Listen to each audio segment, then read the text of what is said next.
Hello there. It's too late to act after the shit has hit the fan. But is this just desperate stuff or a nudge towards mass conscription?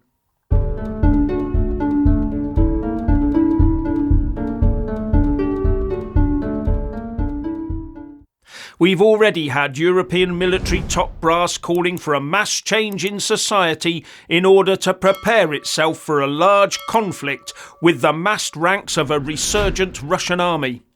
And now the UK top brass is joining in. Speaking at the International Armoured Vehicles Exhibition in Twickenham, southwest London, the Chief of the General Staff, General Sir Patrick Saunders, said there needs to be a shift in the mindset of the British public to prepare it for war. We will need to be ready to mobilise the nation should we be forced to take on the likes of Russia, he said, and likened our position to that of 1937. And the suggestion is that should war break out, the UK public should expect to be given their call-up papers as a result. Conscription is now being openly touted across Europe. And talking to Sky News, former Tory Defence Minister Tobias Ellwood said, "Yes, head of the British Army, one of the most cerebral thinkers that we've got, a strategist. We need to listen and listen carefully." That tells me that the General has probably been megaphoning down the ears of politicians for quite some time, but they haven't been listening. Well, until the danger becomes too obvious to ignore, that is. So they've now pulled out their earplugs. In fact, there are distinct signs of the sidelining of the top brass, as I'll come on to. But where do we get the conscripts from? According to the Gazette, at the start of the First World War, the UK made all single men and childless widowers between the ages of 18 and 41 liable to conscription. And when the Second World War kicked off, it was all able-bodied men between 18 and 21. How sexist and non-inclusive. All men. Always men. Nowadays we'd have a vastly larger pool to dip into, given the huge size of the population and the fact women would need to be conscripted in equal numbers, not to mention the required diversity. And one also wonders if a new Labour government does end up reducing the voting age across the UK to 16, whether those new voters should also be liable. And if the voting mandate is widened to include foreigners, whether they should be scooped up too. And if they won't, then no vote. And can you imagine all the get-out clauses in any conscription laws? The human right to life and a family life being first in the queue. But seriously, talk of waiting for war to break out before conscripting in today's military environment is a nonsense. You don't just get a random young person, give them a rifle and a helmet and tell them to charge the enemy and do the best they can. It takes time, lots of real estate for tanks and soldiers to charge around training, for more port space for warships and submarines, more airfields. You get the idea. As well as lots of equipment and lots of regular troops to train people properly for war. Lots of already trained troops that we haven't got. But in reality, the best time to conscript and train is well before war breaks out. That's what we were doing in the 1950s, staying prepared. Is that where we're headed? Limited peacetime conscription to keep the regular forces topped up and provide a core of trained personnel within the population that can be quickly called up. But you also need conscripts to accept that the reasons for putting themselves at risk are sound. Not sure how many would fight for a country that their own education system has taught them to despise. Anyway, it takes a lot more than just the personnel. It takes a massive industrial base with an availability of lots of energy to power it and lots of redundancy in the system. Then there's the steel we'd need for a start. Demolishing our last Tata blast furnaces prevents the UK from making virgin steel. We would only be able to recycle steel through the electric arc furnaces.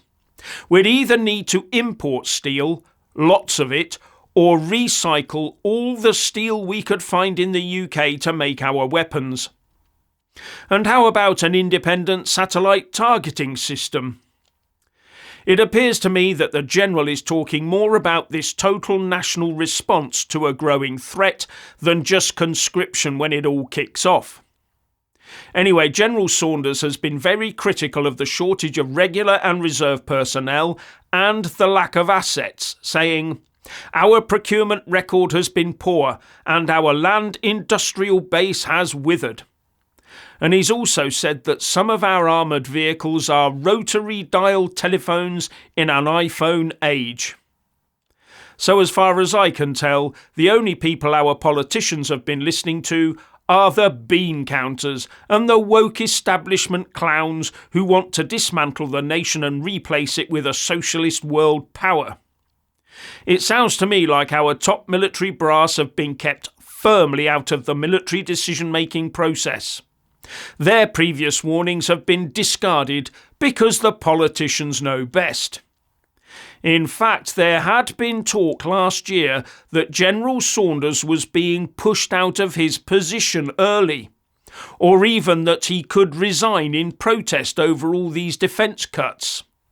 He is, however, leaving his job early to retire in June this year after 40-odd years of service to be replaced by General Sir Rowley Walker.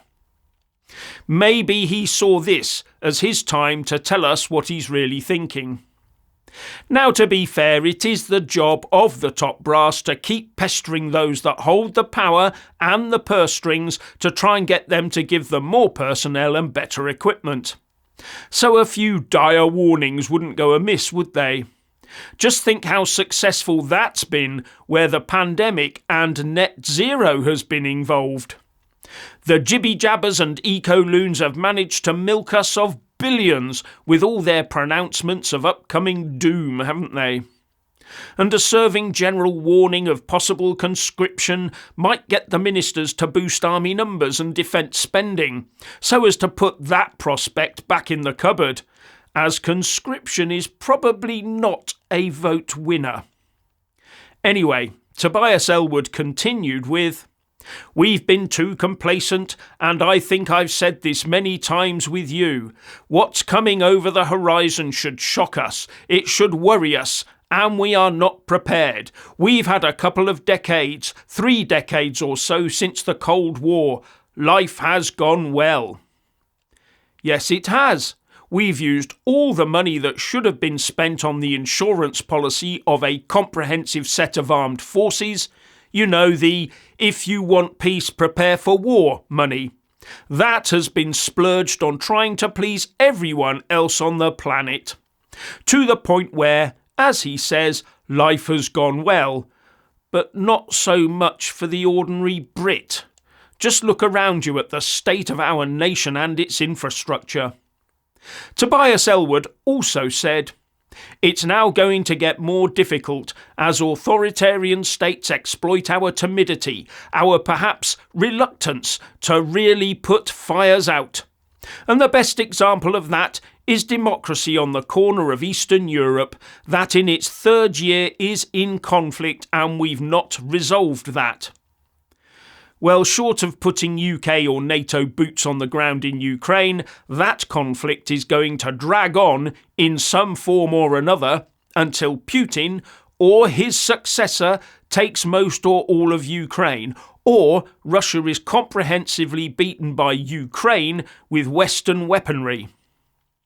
Then Ellwood said, "So Patrick Saunders is saying, prepare for what's coming over the horizon. There is a 1939 feel to the world right now. These authoritarian states are rearming. There's a risk-averseness about the West in wanting to deal with that, and global institutions such as the United Nations aren't able to hold these errant nations to account. In fact, the UN, I'll go further, is reaching its League of Nations moment, unless it's reformed." I don't see the UN reforming any time soon. There are too many despotic nations within it with too many despotic interests to protect. And when you see the likes of Russia, Saudi Arabia and the Democratic Republic of Congo listed on the UN Human Rights Council, you also doubt their sanity. Anyway, Elwood went on to say, "So that's where the world is heading. We need to wake up to that. There's a mindset now of this era of insecurity that we're heading towards, but we're still on a peacetime defence budget of just 2%. That does need to change. And the Red Sea is a great example that if you don't step forward, if you're not robust in dealing with those that are testing the envelope, our weakness will be exploited and it will affect our economy." Ah well, it looks like we're heading somewhere, and it looks like the population is being prepared for something. Maybe it's this huge and imminent, but as yet undefined event that everyone on social media is talking about. This event, which appears to have the billionaires hurriedly building bunkers to protect themselves from, with all the bunkers reportedly having to be ready by winter 2024. With the prospect of going to war with Russia looming on the horizon, and having then to conscript troops from our own young, it's just such a shame we couldn't import us a load of young fighting-aged men to do our fighting for us, in exchange for, say, a 2-year visa to live and work here in Britain. I mean, it's not as if an army of fighting-aged men just turns up on your shores, is it? No. Oh, wait. That's what Rishi Sunak and Boris Johnson had in mind when they left the borders open. They were hoping for this to happen. Oh well, jolly good. We can send all these newcomers off to face the Russian army. Yes, as they earn their future temporary residence in the UK on what's the name of that island off Scotland? Gruinard, is it? Gruinard? Yes. I mean, look. These new people coming here, if they will go off to fight for Britain, my goodness, what heroes, let's face it. Yes, with their ration packs filled with bacon and sausages to sustain them on their long march to Russia. Oh, it's wonderful. What do you mean you don't trust them with guns, you far-right racists? No, it will be fine. After all, they have come here to assimilate, haven't they? And I am sure they can't wait to show their love for us, their host nation, by sacrificing themselves for us. I think we need to import more of the disposable cannon fodder, newcomers, to make Britain great again.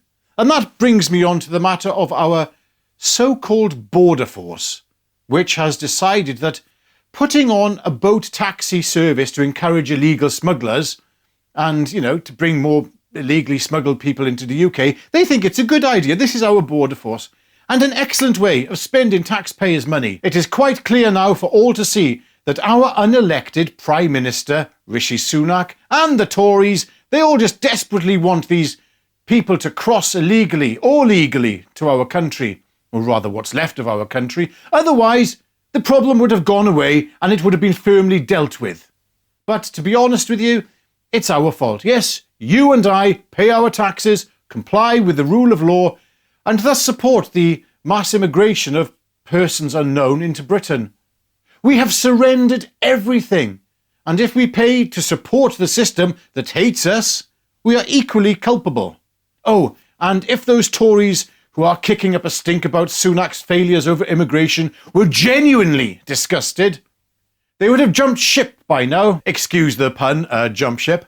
But they would have jumped ship to Reform, or some other political party that opposes the de facto open-door immigration of Sunak's government. Don't be fooled by those Tory MPs who still prop up Sunak's government. They are only there out of self-interest because they haven't got the courage of their convictions to move across the floor. But let's just think about this for a moment. Because if I was one of those people crossing into Britain, what would be the pull for me to come here outside of free accommodation and instant access to the black economy? Well, to be honest, the sheer fact that I could bring my beliefs and values virtually unopposed by the rule of law, which has broken down in this country, that would be a big, huge pull for me if I was one of those people. Or maybe the fact that I might have a belief system that would demand that unsaid belief system dictates I have an obligation to subjugate those who do not believe in or follow my belief system under the rules and laws of, once again, my unsaid belief system. No matter what, when I enter Britain, I will be welcomed and unopposed. You see, this is what happens when you surrender a country's heritage and culture over to secularism. Secularism says all things are valid and anything goes. A vein of Aleister Crowley's "do what thou wilt" now runs through Western society, and no more so than in Britain. We have left behind the values and morals passed down to us from our Judeo-Christian heritage and said to the rest of the world that we will bend to your will, and there is no need to even consider assimilating into our society. And the message we are sending to the people crossing the channel is, you are good, you are wonderful, and we are bad, and we should be punished for it. Oh, and it's about to get a lot worse under Keir Starmer's government, as secularism finally reaches its demonic destination, which will see all that is good being called evil, and all that is evil being called good, and all under the banner of social justice and equality. But on a compassionate note towards the new boat entrants, we must realise that because of our wide and diverse culture here in Britain, there are many foods that someone who enters this country will encounter. So any new entrants should be sent straight to have some allergy tests done. Yes, to see if they are allergic to certain foods. And this should be compulsory, for their own good, of course. For instance, we should have blind tests to see if they are okay with meats like pork and lamb. And these tests should be comprehensive and done over at least a month so our new entrants are safe in our country and don't place too much of a heavy burden on the NHS. No other reason for those tests, honestly. It would be for their own good. Anyway, what do you Karens and Cliffords think about what has been said in this video? Leave your impassioned thoughts in the comment section below for Mr. Taylor and I to read. And yes, if you want to watch more of us, then get yourselves, come on, over to our Locals channel and sign up for extra content. And God bless you all, and bye for now.